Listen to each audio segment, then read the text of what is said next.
ठुमरी ठुमरी शब्द ठुमक शब्द से बना है, जिसका अर्थ है ठुमकना, ठिठोली करना, चंचल भाव।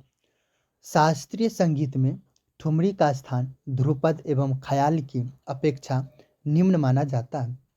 ठुमरी के राग प्रायः ऐसे होते हैं जिनमें विलंबित ख्याल नहीं गाए जाते, जैसे पीलू, खमाज, काफी, भैरवी इत्यादि। दूसरे शब्दों में, जिन रागों के नियम कुछ शिथिल किए जा सकते हैं, उन्हीं रागों में ठुमरी गाई जाती है। इसीलिए कहा जाता है कि ठुमरी क्षुद्र प्रकृति के रागों में गाई जाती है।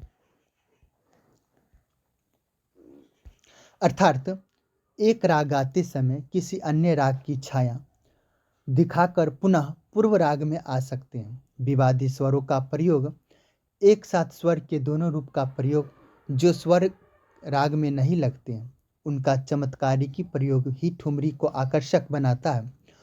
मूल रूप से दो प्रकार की ठुमरियाँ प्रचलित हैं। पहला, पूर्व अंग की ठुमरी, जिसमें लखनऊ और बनारस की ठुमरी आती है। दूसरा, पश्चिम अंग की ठुमरी, जो पंजाब अंग की ठुमरी कहलाती है।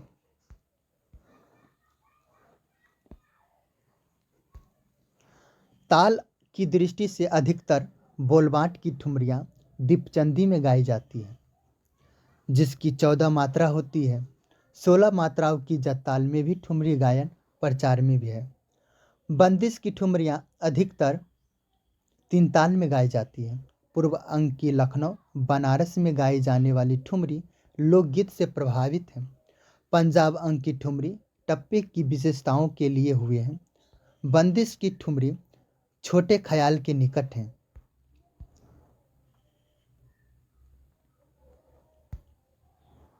पंडित भाटखंडे ने अनेक बंदिश की ठुमरियाँ को छोटे ख्याल की तरह कर्मिक पुस्तका मालिका में लिपिबद्ध किया गया। ठुमरी गायन वास्तव में सभी के योग्य नहीं है। जिनका मिजाज रंगीला हो, ठुमरी के रंग को रंग सकता है और वही इसमें ख्याति प्राप्ति करता है। ठुमरी में न तो ध्रुपद के समान कठिन लयकारिता है और न ही ख्याल के समान तान की तैयारी का महत्व है। ठुमरी का गायन इन सब से अलग किसी नियम को नहीं मानता है। वह केवल आकर्षक प्रस्तुतिकरण को ही महत्व देता है। ठुमरी को निम्न या क्षुद्र प्रकृति का वही लोग कहते हैं जो स्वयं इस शैली को गाने की योग्यता नहीं रखते, चाहे वह ध्रुपद अथवा ख्याल के कितने ही बड़े कलाकार क्यों न हो।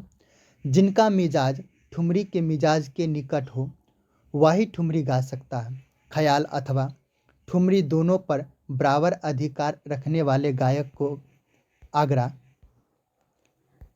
आगरा घराने के फयाज खां, पटियाला घराने के बड़े गुलाम अली खां एवं ध्रुपद गायक सियाराम तिवारी का नाम भी आता है। जिस प्रकार ध्रुपद शैली में ध्रुपद के बाद धमार गाने की प्रथा है, उसी प्रकार ख्याल शैली में ख्याल के बाद ठुमरी या भजन गाने की परंपरा है।